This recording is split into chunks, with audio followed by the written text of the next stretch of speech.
ईश्वरଙ୍କ राज्यर शिष्यत्व कार्यक्रम रे आपणଙ୍କୁ पुणी थरे स्वागत। अधिवेशन 5 विषय कारण ईश्वर अधिक प्रेम करती ज्ञान शक्ति अटे ताहांको प्रेमर शक्ति को जानिबा। तेबे प्रिय भाई भौणी ए अधिवेशन को आगे नेबा पूर्वरु आमे प्रार्थना सह आरंभ करिबा। सर्वशक्तिमान प्रभु आमे आपनको धन्यवाद देउछु। प्रभु ए आमे तुमरे से प्रेम विषय प्रभु आलोचना करिबु। तुमर आत्मार साहाय्य आम मान तुमे साहाय्य करो। तुमे पवित्र आत्मा आम मान जीवन कथा कह उत्तम शिक्षा चेतना पाई तुम राज्य पाई बढ़िबा पे तुमे साहाय्य करो। प्रार्थना यीशु को नाम रे मागिली आमेन।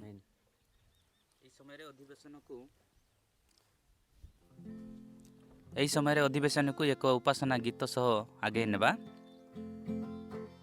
ईश्वर प्रेम छाड़ी पारे ना, ईश्वर प्रेम भूली हुए ना, ईश्वर प्रेम छाड़ी पारे ना, ईश्वर प्रेम भूली हुए ना। साँझ पूर्व छाड़ी पश्चिमे हुई पारे, पद्म पंख छाड़ी पर्वते फुटी पारे, पूर्व छाड़ी पश्चिमे हुई पारे, पंख छाड़ी पर्वते फुटी पारे। ईश्वर प्रेम केबे न छाड़िब, तुमरी संगे सर्वदा रहिब। ईश्वर प्रेम केबे न छाड़िब, तुमरी संगे सर्वदा रहिब। ईश्वर प्रेम छाड़ी पारे ना, ईश्वर प्रेम भूली हुए ना, ईश्वर प्रेम छाड़ी पारे ना, ईश्वर प्रेम भूली हुए ना। पारंती पिता ओ माता निजर, छाड़ी पारंती भग्नी अबासदर, पारंती पिता माता निजर, छाड़ी पारंती भग्नी अबासदर। छाड़ी पारते घनिष्ठ बांधव, ईश्वर प्रेम केबे न छाड़िब। छाड़ी पारते घनिष्ठ बांधव, ईश्वर प्रेम केबे न छाड़िब। ईश्वर प्रेम छाड़ी पारे ना, ईश्वर प्रेम भूली हुए ना, ईश्वर प्रेम छाड़ी पारे ना, ईश्वर प्रेम भूली हुए ना। मोर भाई भौणी माने वर्तमान आम माने बाइबल अध्ययन को जीवा। आम माने देखिबा ईश्वर प्रेम आम मैंने शिखिछु, शिक्षा लाभ करिछु जे सृष्टिकर्ता ईश्वर थिले, से वर्तमान अछंती एवं भविष्यत रे आगमन करिवे। पुणी से ईश्वर संपर्क स्थापन कार्य अटंती। ईश्वर प्रत्येक विषय प्रेम रे करंती, कारण ईश्वर अधिक प्रेम करंती। ईश्वरकर प्रेम एपरिकी एक प्रेम जहाँ आम मानकर बोधर अगम्य अटे, जहाँ को आम बुझी पारुनु सेपरी प्रेम तांकर कहानी। पुणी तांको प्रकृत प्रेमर कहानी बाइबल रु आमे माने ईश्वर प्रेमर केतेक लक्षण को केतेक विषय को आम माने आज अध्ययन करबा। तेबे मोर सहित भाई माने मणि माने खोलंतु प्रथम कोरिन्थियो 13 पर्व 1 पद 8 पद जाय। दयाकरी आमे समस्ते ध्यान रे आम माने सुनिबा। जदि मु मनुष्य मानक ओ दूत मानक भाषा रे कथा कहे, किंतु मोहर प्रेम न थाए, तेबे मु ठन ठन शब्दकारक पितल घंटा किंबा झमझम शब्दकारी झांझ स्वरूप होइअछि। आउ जदि मोहर भाववाणी कहिबार शक्ति थाए एवं मु समस्त निगूढ़ तत्व और समस्त ज्ञान रे पारदर्शी होई थाए, पुणी पर्वत को स्थानांतर करिबा निमंते मोहर संपूर्ण विश्वास थाए, किंतु मोहर प्रेम न थाए, तेबे मु किछि नुहे। पुणी जदि मु दरिद्र मानकु भोजन कराइबा निमंते मोहर सर्वस्व वितरण करे, पुणी जदि मु मोहर शरीर को दग्ध हेबा निमंते समर्पण करे, କିନ୍ତୁ ମୋହର ପ୍ରେମ ନଥାଏ ତେବେ ମୋହର କିଛି ଲାଭ ନାହିଁ। ପ୍ରେମ ଦୀର୍ଘ ସହିଷ୍ଣୁ, ପ୍ରେମ ହିତଜନକ, ଈର୍ଷା କରେ ନାହିଁ, ଆତ୍ମବଡ଼ିମା କରେ ନାହିଁ, ଅହଙ୍କାର କରେ ନାହିଁ, ଅନୁଚିତ ବ୍ୟବହାର କରେ ନାହିଁ, ସ୍ୱାର୍ଥ ଚେଷ୍ଟା କରେ ନାହିଁ, ବିରକ୍ତ ହୁଏ ନାହିଁ, ଅପକାର ସ୍ମରଣରେ ରଖେ ନାହିଁ, ଅଧର୍ମରେ ଆନନ୍ଦ କରେ ନାହିଁ, କିନ୍ତୁ ସତ୍ୟରେ ଆନନ୍ଦ କରେ, ସମସ୍ତ ସହ୍ୟ କରେ, ସମସ୍ତ ବିଶ୍ୱାସ କରେ, ସମସ୍ତ ଭରସା କରେ, ସମସ୍ତ ବିଷୟରେ ଧୈର୍ଯ୍ୟ ଧରି ରହେ। ପ୍ରେମ କଦାପି ଶେଷ ହୁଏ ନାହିଁ, କିନ୍ତୁ ଯଦି ଭାବବାଣୀ ଥାଏ ତାହା ଲୋପ ହେବ, ଯଦି ପରଭାଷା ଥାଏ ସେହି ସବୁ ନିବୃତ୍ତ ହେବ, ଯଦି ଜ୍ଞାନ ଥାଏ ତାହା ଲୋପ ହେବ। ତେବେ ମୋର ଲୋକମାନେ ଆମମାନେ ପଦ ପଦ କରି ଆମମାନେ ପଢ଼ିଗଲୁ। ତେବେ ଆମମାନେ ଦେଖିବା ଈଶ୍ୱରଙ୍କର ପ୍ରେମର ଲକ୍ଷଣ ଗୁଡ଼ିକ ଆମମାନେ ଶାସ୍ତ୍ରରେ ଆମମାନେ ଦେଖିବା କେଉଁ କେଉଁ ବିଷୟ ସବୁ ତାଲିକାଭୁକ୍ତ କରାଯାଇଛି ଆମମାନେ ଆଲୋଚନା କରିବା। ତେବେ ଆପଣମାନେ ଧ୍ୟାନ ସହିତ ରୁହନ୍ତୁ। ପଦ 4ରେ କ'ଣ ଲେଖାଯାଇଛି? ପଦ 4ରେ ଭାଇ, ପଦ 4ରେ ଆପଣ ପଢ଼ନ୍ତୁ। ପଦ 4 କ'ଣ ଲେଖାଯାଏ ଈଶ୍ୱରଙ୍କର ପ୍ରେମ ବିଷୟରେ? ପ୍ରେମ କ'ଣ ଅଟେ ଈଶ୍ୱରଙ୍କର ପ୍ରେମ? ପ୍ରେମ ଦୀର୍ଘ ସହିଷ୍ଣୁ, ପ୍ରେମ ହିତଜନକ, ଈର୍ଷା କରେ ନାହିଁ, ଆତ୍ମବଡ଼ିମା କରେ ନାହିଁ, ଅହଙ୍କାର କରେ ନାହିଁ। ତେବେ ଆମମାନେ ଦେଖିଲୁ। ତେବେ ଆପଣ କ'ଣ ଭାବୁଛନ୍ତି ପ୍ରେମ କ'ଣ ଅଟେ? ଈଶ୍ୱରଙ୍କ ପ୍ରେମର ଲକ୍ଷଣ କେମିତି? ଈଶ୍ୱରଙ୍କ ପ୍ରେମର ଲକ୍ଷଣ କ'ଣ ଲେଖାଗଲା? ପ୍ରେମ ଭୟଙ୍କର ଏଇଠି ଯାହାକି ଆମେ ଜାଣିପାରୁଛୁ। ହଁ। ପ୍ରେମ ବୋଲେ ଅତୁଳନୀୟ, Right. ଯାହାକି ଆମେ ଜାଣିପାରବା ନାହିଁ, କହିପାରବା ନାହିଁ। ସତ କଥା। ଯେଉଁ ପ୍ରେମକୁ ହଁ। ଦୀର୍ଘ ସହିଷ୍ଣୁ ଯେଉଁ ପ୍ରେମ ହେଉଛି ମାନେ ସେଇଟା କେତେ ବଡ଼ କଥା, ସତ କଥା, ଯେ ନିଜେ ଅନୁଭବ କଲେ ଜାଣିହେବ। ନିଶ୍ଚିତ ଭାବରେ। ହୁଁ। ତେବେ 5 ପଦରେ ଆମେ ଦେଖିବା। 5 ପଦରେ କ'ଣ ଲେଖା ହୁଏ? 5 ପଦରେ ପ୍ରେମ କିଭଳି? ପ୍ରେମ କିଭଳି? ପ୍ରେମ ଅନୁଚିତ ବ୍ୟବହାର କରେ ନାହିଁ, ସ୍ୱାର୍ଥ ଚେଷ୍ଟା କରେ ନାହିଁ, ବିରକ୍ତ ହୁଏ ନାହିଁ, ଅପକାର ସ୍ମରଣରେ ରଖେ ନାହିଁ। ଭାଇ ଆପଣ କ'ଣ ଭାବୁଛନ୍ତି? ମୁଁ ପ୍ରେମ ଭାବୁଥିଲି ହଁ। ପ୍ରେମ ଗୋଟେ ଏତେ ବଡ଼ ଜିନିଷ ଯେ ମହାନ, ହେଲେ ଇଏ ପ୍ରେମ ନାଇଁ କି ଏବେ କେବେ ବି କଦାପି ଶେଷ ହେବ ନାହିଁ। ନିଶ୍ଚିତ ଏ ଭାବରେ। ପ୍ରେମ ସବୁବେଳ ପାଇଁ ବହୁତ ମହାନ ପ୍ରେମ, ଈଶ୍ୱରଙ୍କର ପ୍ରେମ, ଯେଉଁ ପ୍ରେମ କି ଆମମାନଙ୍କର ପାଇଁ ବୋଲି ଦେଇଛନ୍ତି, ସେ ପ୍ରେମ କେବେ ମଧ୍ୟ ଶେଷ ହେବ ନାହିଁ, ସବୁ ଲୋପ ହେବ। ପ୍ରେମ କ'ଣ କରେ ନାହିଁ? ଅନୁଚିତ ଅପକାର, ବ୍ୟବହାର ଖରାପ କରେ ନାହିଁ। କାର୍ଯ୍ୟ କୋଉଟା ଅନୁଚିତ ବ୍ୟବହାର କି ଓ ନିଜର ସ୍ୱାର୍ଥ ଚେଷ୍ଟା ମଧ୍ୟ କରେ ନାହିଁ ଚେଷ୍ଟା ପ୍ରେମ। କରେ ନାହିଁ, ଅଧର୍ମରେ ଆନନ୍ଦ କରେ ନାହିଁ, ଧର୍ମରେ ବିରକ୍ତ ହୁଏ ନାହିଁ। ହୁଏ ନାହିଁ, ଅଧର୍ମରେ ପୁଣି ଅପକାରକୁ ସ୍ମରଣରେ ରଖେ ନାହିଁ। ରଖେ ନାହିଁ। ନିଶ୍ଚିତ ଭାବରେ। ତେବେ ପୁଣି 6 ପଦରେ କ'ଣ ଲେଖାଯାଏ? 6 ପଦରେ କ'ଣ ଲେଖାଯାଏ କୁହନ୍ତୁ? କ'ଣ ପ୍ରେମ କ'ଣ ଅଟେ? ପ୍ରେମ କ'ଣ ଅଟେ? ପ୍ରେମର ଲକ୍ଷଣ କ'ଣ? ପ୍ରେମ ଅଧର୍ମରେ କେବେ ଆନନ୍ଦ କରେ ନାହିଁ, ସତ କଥା, ଅଧର୍ମରେ ସେ କେବେ ମଧ୍ୟ ଆନନ୍ଦ କରେ ନାହିଁ, କିନ୍ତୁ ସତ୍ୟରେ ସେ ଆନନ୍ଦ କରେ, ଖୁସି ହୁଏ। ଆନନ୍ଦ, ଏଟା ପ୍ରେମର ଲକ୍ଷଣ ଗୋଟେ ଗୋଟେ। ତେବେ 7 ପଦରେ ପ୍ରେମର ଲକ୍ଷଣ କ'ଣ ଅଛି? ପ୍ରେମର ଲକ୍ଷଣ କିଭଳି? ସହ୍ୟ କରେ, ଯେତେ ଦୁଃଖ କଷ୍ଟ ଆଇଲେ ମଧ୍ୟ ପ୍ରେମ ତାକୁ ସହ୍ୟ କରେ, ନିଶ୍ଚିତ ଭାବରେ। ଆଉ ବିଶ୍ୱାସ ମଧ୍ୟ କରେ। ହଁ। ପ୍ରେମ ବିଶ୍ୱାସ, ଭରସା ମଧ୍ୟ କରେ। ନିଶ୍ଚିତ ଭାବରେ। ହଁ, ଆଉ ଧୈର୍ଯ୍ୟ ଧରିକିରି ପ୍ରେମ ରହେ। ପ୍ରେମରେ ଧୈର୍ଯ୍ୟ ଅଛି, ଧୈର୍ଯ୍ୟ ଅଛି, ପ୍ରେମରେ ବିଶ୍ୱାସ ଅଛି, ବିଶ୍ୱାସ ଅଛି, ଧୈର୍ଯ୍ୟ ଅଛି, ଆଉ ପ୍ରେମ ପ୍ରତ୍ୟେକ ବିଷୟକୁ ସବୁ ସହିବା ଜିନିଷ ଅଛି। ନିଶ୍ଚିତ ଭାବରେ ଅତି ସୁନ୍ଦର ଭାବରେ କହୁଛନ୍ତି। ଭାଇ ଆପଣ କ'ଣ ଭାବୁଛନ୍ତି ପ୍ରେମ କେମିତି? କହୁଛି ମୁଁ ଭାବବାଟା ବୋଲେ ପ୍ରେମ ଦେଖ କେବେ ମଧ୍ୟ କଦାପି ଶେଷ ହେଉନାହିଁ। ସେ ପ୍ରେମ ପାଇଁ ବୋଲି ଆମେ ଯେଉଁ ପ୍ରେମ କି ଆମର ପାଇଁ ଅଛି, ସେ ପ୍ରେମ ଯଦି ଆମେ ସମସ୍ତଙ୍କୁ ପରସ୍ପର ସହିତ ପ୍ରେମରେ ରହିବା ବୋଲେ ଏଇ ପ୍ରେମ ଆକା ଆମମାନଙ୍କୁ ଦିନେ ଉପରକୁ ଉଠାଇକିରି ନେବ, ଆଉ ଆମେ ପ୍ରଭୁଙ୍କ ଦେଇକରି ଆମେ ସ୍ୱର୍ଗକୁ ଯିବାକୁ ମଧ୍ୟ ଆମର ସମସ୍ତ ଇଚ୍ଛା ଦୁଃଖ ଅଛି। କଷ୍ଟକୁ ସହିବାକୁ ସହ୍ୟ ପଡ଼ିବ, ନିଶ୍ଚିତ ଭାବରେ। ନିନ୍ଦା ଆସୁ, ତାଡ଼ନା ଆସୁ, କଷ୍ଟ ଆସୁ, ଆମେ ସବୁ ସହ୍ୟ କଲେ ପ୍ରଭୁ ଆମମାନଙ୍କୁ ଏ ପ୍ରେମ କେବେ ମଧ୍ୟ ବିଚଳିତ କରିବେ ନାହିଁ। ପ୍ରଭୁ ଆମମାନଙ୍କୁ ଏ ପ୍ରେମରୁ ନିଶ୍ଚିତ ଆମମାନଙ୍କୁ ଭାବରେ, ସ୍ୱର୍ଗକୁ ଠିକ୍। ନେବେ। ତେବେ 6 ପଦରେ ଆମେ ଦେଖିଲୁ ପ୍ରେମ ଅଧର୍ମରେ କ'ଣ କରେ ନାହିଁ? ଆନନ୍ଦ କରେ ନାହିଁ, କିନ୍ତୁ କାହିଁରେ ଆନନ୍ଦ କରେ? ସତ୍ୟରେ ସତ୍ୟରେ ଆନନ୍ଦ କରେ, ସେ ସତ୍ୟ କ'ଣ କିଭଳି? ଅଧର୍ମରେ ପ୍ରେମ ପୁଣି କ'ଣ କରେ ନାହିଁ? ଆନନ୍ଦ ଆନନ୍ଦ କରେ ନାହିଁ। କରେ ନାହିଁ। ଦେଖନ୍ତୁ ପ୍ରେମ କେଡ଼େ ବଡ଼ ଉତ୍କୃଷ୍ଟ ବିଷୟଟି। ଯଦି ଆମେ ପଦ 8 ଦେଖିବା, ପଦ 8ରେ ଆପଣମାନେ କ'ଣ ପାଉଛନ୍ତି? ପ୍ରେମର ଲକ୍ଷଣ କିଭଳି? ଭାଇ ଭାବବାଣୀ ଥିଲେ ଭାବବାଣୀ ଚାଲିଯାଏ, ସତ କଥା। ଆଉ ପରଭାଷା ଥିଲେ ପରଭାଷା ଚାଲିଯାଏ, ହଁ।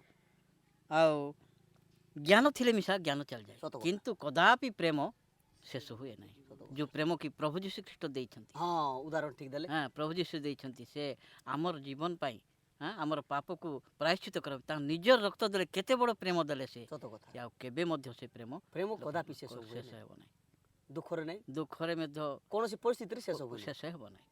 ଯାହା ପରିସ୍ଥିତି ଆସୁନା କାହିଁକି ଯେତେ ପରିସ୍ଥିତି ଆସୁନା କାହିଁ ସେ ମାତ୍ର ଧୈର୍ଯ୍ୟ ପ୍ରେମ? ଧରେ। ପ୍ରେମ ହିଁ ଦୀର୍ଘ ସହିଷ୍ଣୁତା ନିଶ୍ଚିତ ସର୍ବଦା ସର୍ବଦା ରହିଥାଏ। ରହେ। ପ୍ରେମ କଦାପି ଶେଷ ହୁଏ ନାହିଁ। ପ୍ରେମରେ ଭରସା ଥାଏ, ପ୍ରେମରେ ଧୈର୍ଯ୍ୟ ଥାଏ। ତେବେ ମୁଁ ଆପଣମାନଙ୍କୁ ପଚାରିବାକୁ ଚାହେଁ ଏ ପ୍ରେମର ଉତ୍ସ, ଏ ପ୍ରେମ କେଉଁଠୁ ବାହାରୁଛି, ପ୍ରେମ କେଉଁଠୁ ଆସୁଛି, ପ୍ରେମ କେଉଁଠୁ ବାହାରିଲା, ପ୍ରେମର ମୁଖ୍ୟ ଉତ୍ସ କେଉଁଟା? ଆମର ହୃଦୟରୁ। ନିଶ୍ଚିତ ଭାବରେ ପ୍ରେମ ଆମର ହୃଦୟରୁ ବାହାରେ, ସତ କଥା। କିନ୍ତୁ ଏ ପ୍ରେମ ଆମମାନଙ୍କୁ ଶିଖାଇଲା କିଏ? ଏ ପ୍ରେମ ଆମମାନଙ୍କୁ କିଏ ଶିଖାଇଲା? କାହାଠାରୁ ପ୍ରେମଟା ଆମେ ପ୍ରଭୁ ପ୍ରଥମ ଯୀଶୁ ପାଇଲୁ? ଆମକୁ ସେ ପ୍ରେମ ଶିଖାଇଛନ୍ତି। ପ୍ରଭୁ ଯୀଶୁଙ୍କଠାରୁ ଆମେ ପାଇଲୁ। ଆଉ କିଏ କ'ଣ ଭାବୁଛନ୍ତି? ଆଉ ସିଏ ଯେତେବେଳେ ଗୋଟେ ଗାଲରେ ଚାପଡ଼ା ମାରିଦେଲେ ହଁ। ଆହୁରି ଗୋଟେ ଗାଲରେ ଚାପଡ଼ା ମାର ବୋଲି କହିଛନ୍ତି। ଆଉ ପ୍ରେମ ବିରକ୍ତ ହୁଏ ନାହିଁ। ସତ କଥା। ଗୋଟେ ଗାଲରେ ଚାପଡ଼ା ମାରିଦେଲେ ଆଉ ଗୋଟେ ଗାଲ ଦେଖାଇଦିଏ ବୋଲିକିରି ଯୀଶୁ ଆମକୁ ଶିଖେଇ। ନିଶ୍ଚିତ ଭାବରେ ଭାଇ, ଆପଣ ପ୍ରେମ ବିଷୟରେ, ପ୍ରେମର ଉତ୍ସ କାହାଠାରୁ ପ୍ରେମ ଆସିଲା କ'ଣ ଭାବୁଛନ୍ତି? ମୁଁ ପ୍ରେମ ତ କିଏ ଶିଖାଇଲେ? ମୁଁ ଜାଣିଛି ଯେତିକି ଲୋକମାନେ ପ୍ରେମ ବିଷୟ ଜାଣିନଥିଲେ ଏଇ ପୃଥିବୀ ଭିତରେ, ମାତ୍ର ପ୍ରଭୁ ଯୀଶୁ ନିଜେ ସ୍ୱୟଂ ସେ ଈଶ୍ୱରଙ୍କର ପୁତ୍ର, ସେ ଆସିକରି ଆମମାନଙ୍କୁ ଏ ପ୍ରେମ ବିଷୟରେ ବହୁତ ଜଣଙ୍କୁ ଜଣାଇଛନ୍ତି। ସେ ପ୍ରେମ ଆମମାନେ ଏବେ ବି ଜାଣିପାରୁଛୁ, ଏବେ ବି ଚାଲିଛି। ଯୀଶୁଙ୍କୁ ଦେଇକରି ଆମମାନେ ଏ ପ୍ରେମ ବିଷୟ ଶିଖିଛୁ। ନିଶ୍ଚିତ ଭାବରେ। ତେବେ ଆମମାନେ ଦେଖିବା ଏ ପ୍ରେମ କେଉଁଠୁ ଆରମ୍ଭ ହେଲା, ପ୍ରେମର ଉତ୍ସ କିଏ? ତାହା ଲେଖା ହୁଏ ପ୍ରଥମ ଯୋହନ 4 ତାର 7 ପଦରୁ 10 ପଦ ଯାଏ। ଧ୍ୟାନରେ ମୋର ଭାଇ ଭଉଣୀମାନେ ଶୁଣନ୍ତୁ, ପ୍ରେମ କେଉଁଠୁ ଆରମ୍ଭ ହେଲା? ଭାଇ ପଢ଼ନ୍ତୁ। ହେ ପ୍ରିୟମାନେ, ଆସ ଆମ୍ଭେମାନେ ପରସ୍ପରକୁ ପ୍ରେମ କରୁ, କାରଣ ପ୍ରେମ ଈଶ୍ୱରଙ୍କ ଠାରୁ ଜାତ। ଆଉ ଯେ କେହି ପ୍ରେମ କରେ ସେ ଈଶ୍ୱରଙ୍କ ଠାରୁ ଜାତ ଓ ଈଶ୍ୱରଙ୍କୁ ଜାଣେ। ଯେ ପ୍ରେମ କରେ ନାହିଁ ସେ ଈଶ୍ୱରଙ୍କୁ ଜାଣେ ନାହିଁ, କାରଣ ଈଶ୍ୱର ତ ପ୍ରେମ। ଏଥିରେ ହିଁ ଈଶ୍ୱରଙ୍କ ପ୍ରେମ ଆମ୍ଭମାନଙ୍କ ପ୍ରତି ପ୍ରକାଶିତ ହୋଇଅଛି ଯେ ସେ ଆପଣାର ଅଦ୍ୱିତୀୟ ପୁତ୍ରଙ୍କୁ ଜଗତକୁ ପ୍ରେରଣ କଲେ, ଯେପରି ଆମ୍ଭେମାନେ ତାହାଙ୍କ ଦ୍ୱାରା ଜୀବନ ପ୍ରାପ୍ତ ହେଉ। ଆମ୍ଭେମାନେ ଯେ ଈଶ୍ୱରଙ୍କୁ ପ୍ରେମ କଲୁ ତାହା ନୁହେଁ, ମାତ୍ର ସେ ଆମ୍ଭମାନଙ୍କୁ ପ୍ରେମ କଲେ, ପୁଣି ଆପଣା ପୁତ୍ରଙ୍କୁ ଆମ୍ଭମାନଙ୍କ ପାପର ପ୍ରାୟଶ୍ଚିତ ସ୍ୱରୂପ କରି ପଠାଇଲେ। ଏଥିରେ ତ ପ୍ରେମ ପ୍ରକାଶ ପାଏ।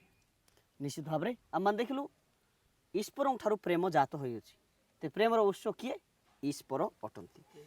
ତେବେ ମୁଁ ଆପଣମାନଙ୍କ ସହିତ ଆଲୋଚନା କରିବାକୁ ଚାହେଁ ଯେ ଆମର ଯେଉଁ ଅନୁଚ୍ଛେଦଟା ଆମେ ପଢ଼ିଲୁ, ଯେଉଁ ବାକ୍ୟଟା ବର୍ତ୍ତମାନ ପଢ଼ିଲୁ, ଈଶ୍ୱରଙ୍କର ପ୍ରେମ କିପରି ଆମମାନଙ୍କ ପ୍ରତି ପ୍ରକାଶିତ ହୋଇଅଛି?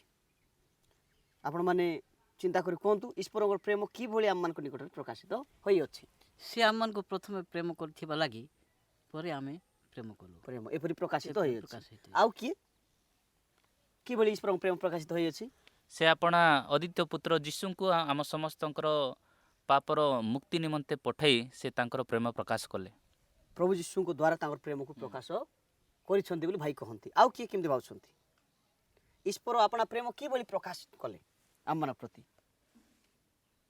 ଈଶ୍ୱର ତାଙ୍କ ପ୍ରେମକୁ ନିଜେ ବଳିଦାନ ହେଇକି ତାଙ୍କେ ପ୍ରେମକୁ ନିଜେ ବଳିକୃତ ହେଇ ଈଶ୍ୱର ଆପଣା ପ୍ରେମ ଆମମାନଙ୍କ ପ୍ରତି ପ୍ରକାଶିତ କଲେ। କରିଛନ୍ତି। ଆଉ କାହାର କିଛି ଭାଇ? ଈଶ୍ୱରଙ୍କର ପ୍ରେମ ତାଙ୍କ ପୁତ୍ର ଯୀଶୁଙ୍କୁ ଦେଇ ଆମମାନଙ୍କୁ ପ୍ରକାଶିତ କଲେ। ନିଶ୍ଚିତ ଭାବରେ ଈଶ୍ୱର ଆମମାନଙ୍କୁ ଏତେ ପ୍ରେମ କରନ୍ତି ଯେ ସେ ଆପଣା ପୁତ୍ରଙ୍କୁ ରକ୍ତ ମାଂସରେ ଦେହବନ୍ତ ହୋଇ ଆମମାନଙ୍କ ସକାଶେ ବଳିକୃତ ହେବା ନିମନ୍ତେ ଓ ଆମମାନଙ୍କୁ ଦଣ୍ଡ ନ ଦେବା ନିମନ୍ତେ, ଆମେ ଯେମିତି ଦଣ୍ଡ ନ ପାଇ ଆମେ ଜୀବନ ଧାରଣ କରିପାରୁ, ଏଥି ନିମନ୍ତେ ଈଶ୍ୱର ଆପଣା ପୁତ୍ରଙ୍କୁ ଆମମାନଙ୍କ ନିକଟକୁ ପଠାଇ ଆପଣା ପ୍ରେମକୁ କ'ଣ କଲେ? ପ୍ରକାଶ କଲେ। ତେବେ ମୋର କଥା ବୁଝିପାରିଲେ ଭାଇମାନେ? ଯୀଶୁ ଖ୍ରୀଷ୍ଟଙ୍କ ଦ୍ୱାରା ଈଶ୍ୱର ଆମମାନଙ୍କ ପ୍ରତି ତାଙ୍କର ପ୍ରେମକୁ ପ୍ରକାଶ କରୁଛନ୍ତି। ପୁନର୍ବାର ଆମମାନେ ଯେପରି ଶାସ୍ତ୍ରରେ ଥିବା ବାକ୍ୟ ଗୁଡ଼ିକର ଭୁଲ ଅର୍ଥ ନ କାଢ଼ୁ, ଏଥି ନିମନ୍ତେ ଆମମାନଙ୍କୁ କିଛି ପ୍ରଶ୍ନ ଆମେ ପଚାରିବାକୁ ପଡ଼ିବ। ତେବେ ମୁଁ ଆପଣମାନଙ୍କୁ କିଛି ପ୍ରଶ୍ନ ପଚାରିବାକୁ ଚାହେଁ। ତେବେ ଏଇ ଶାସ୍ତ୍ରରେ ଥିବା ବା ଆମେ ଯାହା ପାଠ କରିଗଲୁ ତହିଁରେ କେଉଁ କେଉଁ ଲୋକମାନେ ଅଛନ୍ତି? ତେବେ ମୋର ଲୋକମାନେ, ଆମେ ଯେଉଁ ଏବେ ପାଠ କଲୁ ସେ ବାକ୍ୟ ସମୂହରେ କେଉଁ କେଉଁ ଚରିତ୍ର ଆପଣମାନେ ଦେଖିପାରୁଛନ୍ତି? ଜହନ, ଯୀଶୁ, ବିଶ୍ୱାସୀଗଣ ଓ ଈଶ୍ୱର, ଏହି ଚରିତ୍ର ଗୁଡ଼ିକୁ ଏହି ବାକ୍ୟରୁ ଆମେ ଦେଖିପାରୁଛୁ। ହଁ, ନିଶ୍ଚିତ ଭାବରେ। ତେବେ କିଏ ଏଇଠାରେ କଥା କହୁଛନ୍ତି? ବାକ୍ୟରେ କିଏ କଥା କହୁଛନ୍ତି? ମୁଁ ଭାବୁଛି ଯୋହନ ପରମେଶ୍ୱରଙ୍କୁ କହୁଛନ୍ତି, ଲୋକମାନଙ୍କୁ କହୁଛନ୍ତି ଏ ପ୍ରେମ ବିଷୟରେ।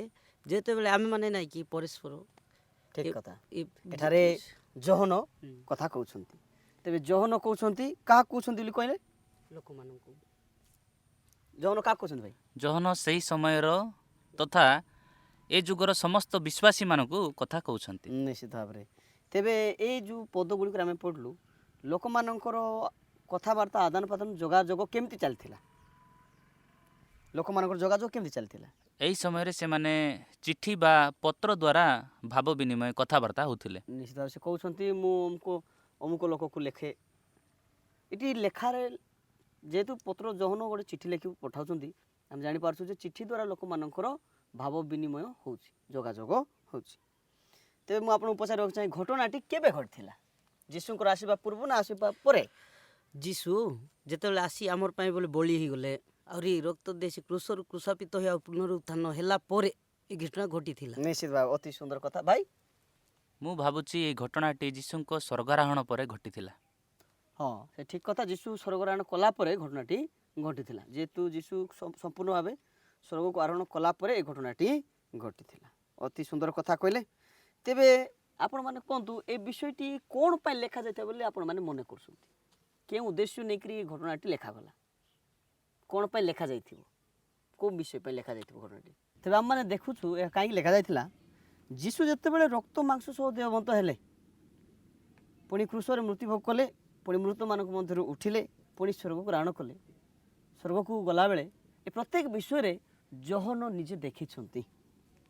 ଯେପରି ବିଶ୍ୱାସୀମାନଙ୍କର ଆନନ୍ଦ ପରିପୂର୍ଣ୍ଣ ହେବ ତାହା ଜହନ ଲେଖି ସାକ୍ଷ୍ୟ ଦିଅନ୍ତି ଯେ ଯୀଶୁଙ୍କ ରକ୍ତର ବଳିଦାନରେ ବିଶ୍ୱାସ କରି ଓ ଗ୍ରହଣ କରି ସେମାନେ ପାପରୁ କ୍ଷମା ପ୍ରାପ୍ତ ହୁଅନ୍ତି ଏବଂ ସୂଚି ହୁଅନ୍ତି। ତେବେ ଏହି ଶାସ୍ତ୍ରରେ ଥିବା ବିଷୟ ଗୁଡ଼ିକ ମଧ୍ୟରୁ କ'ଣ ଆଜି ମଧ୍ୟ ସେସବୁ ବିଷୟ ସମାନ ଅଟେ? କ'ଣ ଆଜି ମଧ୍ୟ ସେସବୁ ବିଷୟ ସମାନ ଅଟେ? ଭାଇମାନେ କ'ଣ ଭାବୁଛନ୍ତି? ସମାନ ହେବ। ଏ ଯୁଗର ଆଉ ଆଗର କଥା ସେ ସମାନ ଅଛି। କିଭଳି ସମାନ ଅଟେ କୁହନ୍ତୁ? କେମିତି ସମାନ? କେମିତି ସମାନ ମାନେ ପ୍ରେମ ଆଗରେ ବି ସେ ଥିଲା, ପ୍ରେମ କରୁଥିଲେ, ସତ କଥା। କରୁଥିଲା। କିନ୍ତୁ ଏବେ ଯୀଶୁ କ୍ରୁଶରେ ଯେଉଁ ହତ ହେଲେ, ଯେଉଁ ପ୍ରେମ ଦେଖାଇଲେ, ଆଉ ସେ ଶିକ୍ଷା ଏବେ ବର୍ତ୍ତମାନ ପର୍ଯ୍ୟନ୍ତ ଆମମାନଙ୍କ ପାଖରେ ଅଛି।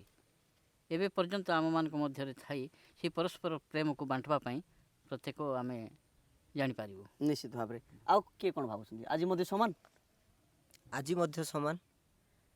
ଜହନଙ୍କ ସମୟରେ ଏତେ ନଥିଲା, ଲୋକମାନେ ପ୍ରେମ ଏତେ କରୁନଥିଲେ, କିନ୍ତୁ ଯୀଶୁଙ୍କର ମୃତ୍ୟୁବରଣ ପରେ ଜହନ ନିଜେ ସେ ପ୍ରେମର ଅନୁଭବ ପାଇକରି ସେ ଲେଖୁଛନ୍ତି। ନିଶ୍ଚିତ ଭାବରେ, ନିଶ୍ଚିତ ଭାବରେ।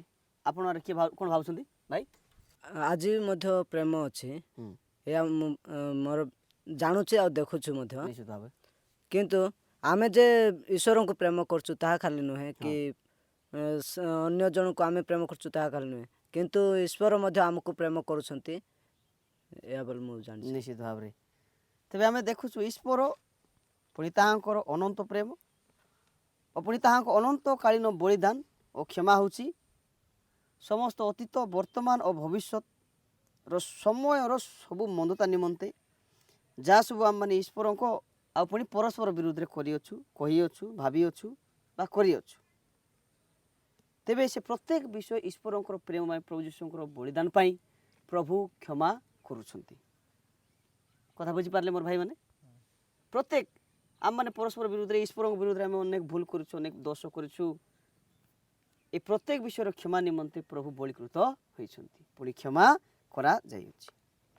ତେବେ ମୁଁ ଆପଣମାନଙ୍କୁ ଆଉ ଗୋଟେ ପ୍ରଶ୍ନ ପଚାରିବାକୁ ଚାହେଁ, ଆଜି ଆମମାନଙ୍କ ନିମନ୍ତେ ଏହାର ଅର୍ଥ କ'ଣ ହେଇପାରେ? ଯେ ପ୍ରଭୁ ଆମମାନଙ୍କର ପାପ ଦୋଷ କ୍ଷମା କଲେ, ପ୍ରେମରେ ପ୍ରତ୍ୟେକ ବିଷୟ କଲେ, ଏହାର ଅର୍ଥ ଆମମାନଙ୍କ ପାଇଁ କ'ଣ ହେଇପାରେ? କ'ଣ ହେଇପାରେ ଏହା ଆମମାନଙ୍କ ପାଇଁ? ଯେତେବେଳେ ଯୀଶୁଙ୍କୁ ଆମେ ବ୍ୟକ୍ତିଗତ ଉଦ୍ଧାରକର୍ତ୍ତା ଭାବେ ଗ୍ରହଣ କରୁ, ସେତେବେଳେ ଆମ ଅତୀତ, ବର୍ତ୍ତମାନ ଏବଂ ଭବିଷ୍ୟତର ସମସ୍ତ ପାପ ଧୌତ ହୋଇଯିବ ଏବଂ ତାଙ୍କର ପ୍ରେମରେ ଆମେ ସଦାସର୍ବଦା ସୁରକ୍ଷିତ ରହିବା। ନିଶ୍ଚିତ ଭାବରେ। ଯେତେବେଳେ ଆମେ ଯୀଶୁଙ୍କର ବଳିଦାନକୁ ଆମେ କ'ଣ କରୁଛୁ? ଗ୍ରହଣ କରୁଛୁ, ତାଙ୍କଠାରେ ବିଶ୍ୱାସ କରୁଛୁ, ତେବେ ଆମମାନଙ୍କର ଅତୀତର ହେଉ, ବର୍ତ୍ତମାନର ହେଉ, ସମସ୍ତ ପାପ ଧୌତ ହୋଇଯାଉଛି, ସଫା ହୋଇଯାଉଛି। ପୁଣି ଆପଣ ପାଇଁ ଏଇଟା କ'ଣ ହେଇପାରେ? ଏ କ'ଣ ଅର୍ଥ ହେଇପାରେ ଯୀଶୁଙ୍କର ଏ ପ୍ରେମ? ଭାଇ କ'ଣ ଭାବୁଛନ୍ତି ଆପଣ? କ'ଣ ହେଇପାରେ? ଯୀଶୁଙ୍କର ପ୍ରେମ ସେ ଆମମାନଙ୍କୁ ବାଣ୍ଟିଲେ ସେ ପ୍ରେମ ଅନ୍ୟକୁ ଯେପରି ଦେଖାଇ ପାରିବୁ, ଦେଖାଇ ପାରିବୁ, ଆଉ ସେଇ ପ୍ରେମରେ ବାନ୍ଧି ରହିବୁ ପରସ୍ପରକୁ। ଆଉ ସେ ବିଷୟରେ ମୁଇଁ ଜାଣିପାରୁଛି। ନିଶ୍ଚିତ ଭାବରେ। ଭାଇ ଆପଣ କ'ଣ ଭାବୁଛନ୍ତି? ମୁଁ ଭାବୁଛି ଲୋକମାନେ ଫାଷ୍ଟରେ ବୋଲେ ପ୍ରେମ ବିଷୟ ଏତେ ଜାଣିନଥିଲେ। କାହିଁକି ଜାଣିନଥିଲେ? ସେମାନେ ଯେତିକି ବେଳେ ନାଇଁକି ପ୍ରଭୁ କ୍ରୁଶବିନ୍ଧ ହେଇନଥିଲେ ସେ ସମୟରେ, ସେଇଟା ପାଇଁ ଲୋକମାନେ ଚିହ୍ନି ପାରୁନଥିଲେ ଆଗର ଲୋକ। ଯେତିକି ବେଳେ ପ୍ରଭୁ ପୁରା ସର୍ବଶକ୍ତିମାନ ସେ ମେଣ୍ଢା ସ୍ୱରୂପ ହୋଇକରି ଆମ ଏ ଜଗତର ଲୋକମାନଙ୍କ ପାଇଁ ବୋଲି ସେ ନିଜେ ମଣିଷ ଧାରଣା ଧରି ଏ ଜଗତକୁ ଆସିଲେ। ଆରି ଲୋକ ଆମର ପାଇଁ ବୋଲି ତାଙ୍କ ନିଜର ଜୀବନକୁ ମଧ୍ୟ ପୁରା ସମର୍ପଣ କରିଦେଲେ। ସେଥିପାଇଁ ଆମମାନେ ଏବେ ଦେଖି ତାଙ୍କର ପ୍ରେମ ନାଇଁକି ଏବେ ପର୍ଯ୍ୟନ୍ତ ସ୍ଥାୟୀ ଅଛି ବୋଲି ଆମେ ଭାବିପାରୁ। ନିଶ୍ଚିତ ଭାବେ ଅତି ସୁନ୍ଦର କଥା ଆପଣ କହିଲେ। ମୋର ଭାଇ ଭଉଣୀମାନେ, ଯେତେବେଳେ ଆମେମାନେ ସ୍ୱୟଂ ଯୀଶୁଙ୍କର ରକ୍ତ ମାଂସର ବଳିଦାନକୁ ଆମେ ଗ୍ରହଣ କରୁଛୁ, ଆମମାନେ ଆତ୍ମିକ ଭାବେ ସୂଚି ହେଉଛୁ ଓ ଆମେମାନେ ଅନନ୍ତକାଳୀନ ଭାବେ ସବୁଦିନ ପାଇଁ ସମସ୍ତ ଅତୀତ, ବର୍ତ୍ତମାନ ଓ ଭବିଷ୍ୟତର ସମୟର ମନ୍ଦତାରୁ ଆମମାନେ କ୍ଷମା ପ୍ରାପ୍ତ ଅଟୁ। ଯାହା ସବୁ ଆମମାନେ ଈଶ୍ୱରଙ୍କ ଓ ପରସ୍ପର ବିରୁଦ୍ଧରେ କହିଅଛୁ, ଭାବିଅଛୁ ବା କରିଅଛୁ, ସେ ସମସ୍ତରୁ ଆମମାନେ କ୍ଷମା ପ୍ରାପ୍ତ ହେଉଅଛୁ। ଈଶ୍ୱରଙ୍କର ପ୍ରେମ କଦାପି ଶେଷ ହୁଏ ନାହିଁ। ଆମେମାନେ ଈଶ୍ୱରଙ୍କର ପ୍ରେମରେ ଆମମାନେ କ'ଣ କରିପାରିବା? ଭରସା କରିପାରିବା। କାରଣ ଈଶ୍ୱରଙ୍କ ପ୍ରେମ କେବେ ସରେ ନାହିଁ, କେବେ ଶେଷ ମଧ୍ୟ ହୁଏ ନାହିଁ। ଈଶ୍ୱରଙ୍କର ପ୍ରେମ କେବେ ଉଣା ମଧ୍ୟ ହୁଏ ନାହିଁ। ତେଣୁକରି ଆମେ ଈଶ୍ୱରଙ୍କର ପ୍ରେମ ଉପରେ ଆମେ କ'ଣ କରିପାରିବା? ଭରସା ଆମେ କରିପାରିବା। ତେଣୁ ମୋର ଲୋକମାନେ, ଆମମାନଙ୍କର ସମସ୍ତ ପାପ ଦୋଷ ବର୍ତ୍ତମାନର ହଉ, ଅତୀତର ହଉ, ଭବିଷ୍ୟତର ହଉ, ମନ୍ଦତାରେ ଥିବା ପ୍ରତ୍ୟେକ ସମୟର ପାପ ଦୋଷ କ୍ଷମା ହୋଇଯିବ ଯେତେବେଳେ ଆମମାନେ ଯୀଶୁ ଖ୍ରୀଷ୍ଟଙ୍କର ବଳିଦାନକୁ ଆମମାନେ ଗ୍ରହଣ କରୁ, ଆମେ ତାହାଙ୍କୁ ଯେତେବେଳେ ଆମେ ବିଶ୍ୱାସ କରୁ। ତେବେ এই ଶାସ୍ତ୍ରାଂଶରୁ ଆପଣମାନେ କେଉଁ ଏକ ବିଷୟ ଶିକ୍ଷା ଲାଭ କରିଛନ୍ତି ମୋତେ କୁହନ୍ତୁ। ଗୋଟିଏ ବିଷୟ କୁହନ୍ତୁ ଯେଉଁ ବିଷୟ ଆପଣ ଶିକ୍ଷା ଲାଭ କରିଛନ୍ତି। ଈଶ୍ୱରଙ୍କ ପ୍ରେମ ନିସ୍ୱାର୍ଥପର ପ୍ରେମ ନିଶ୍ଚିତ ଭାବେ। ଓ ଏହା ସିଦ୍ଧ ପ୍ରେମ ଅଟେ। ତେବେ ଆପଣ କ'ଣ ଭାବୁଛନ୍ତି? ଏ ଶିକ୍ଷାରେ ଆପଣ କ'ଣ ଶିକ୍ଷା କଲେ? ଈଶ୍ୱର ସେ ଆମକୁ ପ୍ରେମ କରିକି ତାଙ୍କ ନିଜ ଅଦ୍ୱିତୀୟ ପୁତ୍ରଙ୍କୁ ପ୍ରକାଶ ପଠେଇଲେ। ନିଶ୍ଚିତ ଭାବେ। କିନ୍ତୁ ଆମେ ମଧ୍ୟ ପରସ୍ପର ପ୍ରତି ଆମେ ମଧ୍ୟ ପ୍ରେମ କରିବା ଉଚିତ। ଭାଇ ଆପଣ? ଯୀଶୁଙ୍କର ପ୍ରେମରେ ଭୟ ନଥାଏ। ଭୟ ନଥାଏ। ନିଶ୍ଚିତ ଭାବେ ଠିକ୍ କଥା। ସିଦ୍ଧ ପ୍ରେମ ଭୟ ଦୂର କରେ। ନିଶ୍ଚିତ। ଭାଇ ଆପଣ କ'ଣ ଭାବୁଛନ୍ତି? କ'ଣ ଶିକ୍ଷା ଲାଭ କଲେ ଆପଣ ଏ ପ୍ରେମ ବିଷୟରେ? ପ୍ରେମ ବିଷୟରେ ମୁଁ ଏତିକି ଶିକ୍ଷା ପାଇଛି ଯେ ନିଶ୍ଚିତ ଭାବରେ ପ୍ରଭୁ ଆମକୁ ପ୍ରେମ ଶିଖାଇଲେ ଅନ୍ୟ ଜଣକୁ ଯେପରି କରିପାରିବୁ ପ୍ରେମ, ଆଉ ସେ ମୋର ଜୀବନରେ ସେଇଟା ଘଟିଛି। ତେବେ ଈଶ୍ୱରଙ୍କର ପ୍ରେମ କିଭଳି ଅଟେ? ଅପାର ଅପାର। ଅପାର, ନିଶ୍ଚିତ ଆଉ ଭାବେ କହିହେବ ନାହିଁ, କହିହେବ ନାହିଁ। ହଁ। ସରିବ ସରିବ ନାହିଁ। ନାହିଁ। ତେବେ ଈଶ୍ୱରଙ୍କ ପ୍ରେମର କିଛି ଛଳନା ଥାଏ? ନାହିଁ, କିଛି ଛଳନା। ଈଶ୍ୱରଙ୍କର ପ୍ରେମ ସମ୍ପୂର୍ଣ୍ଣ ଭାବରେ ସିଦ୍ଧ। ସିଦ୍ଧ, ସମ୍ପୂର୍ଣ୍ଣ ଭାବେ ସିଦ୍ଧ, ସିଦ୍ଧ। ଅର୍ଦ୍ଧ କିଛି ନୁହେଁ। ନାହିଁ। ପୁଣି ଈଶ୍ୱର ହିଁ ପ୍ରେମ ଅଟନ୍ତି। ଈଶ୍ୱର କିଏ ଅଟନ୍ତି? ଆମେ ଏ ଶିକ୍ଷାରୁ ଆମେ ଜାଣୁଛୁ ଯେ ଈଶ୍ୱର ହିଁ ପ୍ରେମ। ପୁଣି ଈଶ୍ୱରଙ୍କର ପ୍ରେମ ହିଁ ସିଦ୍ଧ ଅଟେ, ଯେହେତୁ ସେ ପ୍ରେମ ଈଶ୍ୱରଙ୍କ ଠାରୁ ଜାତ। ତେବେ ଈଶ୍ୱରଙ୍କ ପ୍ରେମ କଦାପି ଶେଷ ହୁଏ ନାହିଁ ବୋଲି ଯଦି ଆପଣମାନେ ଭାବୁଛନ୍ତି, ତାର ଅର୍ଥ ମୋତେ ବୁଝାଇକରି କୁହନ୍ତୁ। ଆପଣମାନେ କିଏ ଗୋଟେ ମୋତେ କୁହନ୍ତୁ, ଈଶ୍ୱରଙ୍କ ପ୍ରେମ କଦାପି ଶେଷ ହୁଏ ନାହିଁ, ତାର ଅର୍ଥ କ'ଣ ହେଇପାରେ ଆପଣଙ୍କ ପାଇଁ? ଈଶ୍ୱରଙ୍କ ପ୍ରେମ କଦାପି ଶେଷ ହୁଏ ନାହିଁ। ବିଶ୍ୱାସ, ଭରସା ଆଉ ପ୍ରେମ, ହଁ। ଏ ତିନିଟା ଅଛି। ହଁ। ଏ ତିନିଟା ମଧ୍ୟରୁ ବିଶ୍ୱାସ ଭରସା ଚାଲିଯାଏ, ହଁ। କିନ୍ତୁ ପ୍ରେମ କେବେ ମିଶା ଚାଲିଯାଏ, ଈଶ୍ୱରଙ୍କର ପ୍ରେମ କଦାପି ଶେଷ ହୁଏ ନାହିଁ। ହୁଏ ନାହିଁ। ଆପଣ କ'ଣ ଭାବୁଛନ୍ତି ଭାଇ? ଆର ଅର୍ଥ କ'ଣ ହେଇପାରେ? ଈଶ୍ୱରଙ୍କ ପ୍ରେମ କଦାପି ଶେଷ ହୁଏନି, ଆର ଅର୍ଥ ଆପଣ କ'ଣ ଭାବୁଛନ୍ତି? ପ୍ରେମରେ ତ ବହୁତ କିଛି ଅଛି, କିନ୍ତୁ ଯେଉଁ ପ୍ରେମ ଆମେ କରିବୁ ସେଇଟା ଶେଷ ହେବ। ସତ କଥା। କିନ୍ତୁ ଯୀଶୁଙ୍କର ପ୍ରେମ ସେଟା କେବେ ବି ଈଶ୍ୱରଙ୍କ ପ୍ରେମ କେବେ ମଧ୍ୟ ଶେଷ ହୁଏ ନାହିଁ। ଆପଣ କ'ଣ ଭାବୁଛନ୍ତି ଭାଇ? ମୁଁ ଭାବୁଛି এই ଜଗତର ପ୍ରେମ ଆମେ ଯେତେ ଚେଷ୍ଟା କଲେ ମଧ୍ୟ ଆମେ କିଛି କରିପାରିବା ନାହିଁ। ସେ ପ୍ରେମ ବେଶୀ ଦିନ ରହିବ ନାହିଁ। ମାତ୍ର ସ୍ୱର୍ଗରୁ ଆସିଛି ଯେଉଁ ପ୍ରେମ, ସେ ପ୍ରେମ ହେଉଛି ଈଶ୍ୱରଙ୍କର ପ୍ରେମ। ସେ ଦେଇଛନ୍ତି ସେ ପ୍ରେମ କେବେ ମଧ୍ୟ ବୋଲେ କେବେ ଶେଷ ହେବ ନାହିଁ କି କେବେ ମଧ୍ୟ ଆମେ ଛାଡ଼ିଦେବା ନାହିଁ। ସେ ପ୍ରେମ ରହିବ ତାଙ୍କର ପାଖରେ ସବୁବେଳେ। ଭାଇ ଆପଣ କ'ଣ ଭାବୁଛନ୍ତି? ଈଶ୍ୱରଙ୍କ ପ୍ରେମ ଶେଷ ନ ହେବା କଥା କ'ଣ ଭାବୁଛନ୍ତି? ଈଶ୍ୱର ସେ ଆରମ୍ଭ, ସେ ହିଁ ଶେଷ। ତେବେ ସେ ଆମକୁ କ୍ଷମା ଦେଉଅଛନ୍ତି, ଆମ ପାଇଁ ଉତ୍ତମ ଯୋଜନା କରୁଅଛନ୍ତି। ସେ ନିଜ ପୁତ୍ରଙ୍କୁ ପ୍ରେରଣ କଲେ, ତାହାଦ୍ୱାରା ସେ ତାଙ୍କର ପ୍ରେମ ପ୍ରକାଶ କଲେ। ତେବେ ଆମେ ଯାହା ବି କାର୍ଯ୍ୟ କଲେ ତାଙ୍କର ପ୍ରେମ ଆମ ପ୍ରତି କଦାପି ଶେଷ ହେବ ନାହିଁ। କିନ୍ତୁ ଏହା ଆମ ମନୁଷ୍ୟମାନଙ୍କର ମନ ଯେ ଆମେ ନିଜେ ହିଁ ନିଜକୁ ଦାୟୀ ମନେକରି ଈଶ୍ୱରଙ୍କ ଠାରୁ ପୃଥକୀକୃତ, ଈଶ୍ୱରଙ୍କ ଠାରୁ ଦୂରେଇ ନେଇଯାଇଥାଉ। କିନ୍ତୁ ଈଶ୍ୱରଙ୍କର ପ୍ରେମ କଦାପି ଆମଠାରୁ ଦୂରେଇ ଯିବ ନାହିଁ। ସେ ସଦାସର୍ବଦା ଆମର ନିକଟବର୍ତ୍ତୀ ରହନ୍ତି। ନିଶ୍ଚିତ ଭାବରେ ତେବେ ଆମମାନଙ୍କର ଯେକୌଣସି ପରିସ୍ଥିତିରେ ଥିଲେ ବି ଯେକୌଣସି ଅବସ୍ଥାରେ ଥିଲେ ମଧ୍ୟ ପ୍ରଭୁ ଆମମାନଙ୍କୁ ସମାନ ପ୍ରେମ କରନ୍ତି। ଯଦି ବା ଆମେ ଭୁଲ ହେଇଯାଉ, ଯଦି ବା ଆମେ ଦୁଷ୍ଟ ହେଇଯାଉ, ଯଦି ବା ଆମେ ପାପ କରୁ, ଈଶ୍ୱରଙ୍କର ପ୍ରେମ କଦାପି ଆମ ପ୍ରତି ସରେ ନାହିଁ। ଈଶ୍ୱରଙ୍କର ପ୍ରେମ ଆମମାନଙ୍କ ପ୍ରତି କେବେ ମଧ୍ୟ ସରେ ନାହିଁ। ଆମର ପ୍ରତ୍ୟେକ ପରିସ୍ଥିତିରେ, ପ୍ରତ୍ୟେକ ଅବସ୍ଥାରେ, ପ୍ରତ୍ୟେକ ସ୍ଥାନରେ ଆମ ପାଇଁ ସବୁବେଳେ ସମାନ। ପୁଣି କଦାପି କେବେ ମଧ୍ୟ ଈଶ୍ୱରଙ୍କ ପ୍ରେମ ଆମ ପ୍ରତି କେବେ ସରି ନାହିଁ, ସରିବ ମଧ୍ୟ ନାହିଁ। ଆସନ୍ତୁ ଆମମାନେ ପ୍ରାର୍ଥନା କରିବା। ଈଶ୍ୱରଙ୍କ ପ୍ରେମ ପାଇଁ ଆମମାନେ ଧନ୍ୟବାଦ ଦେବା।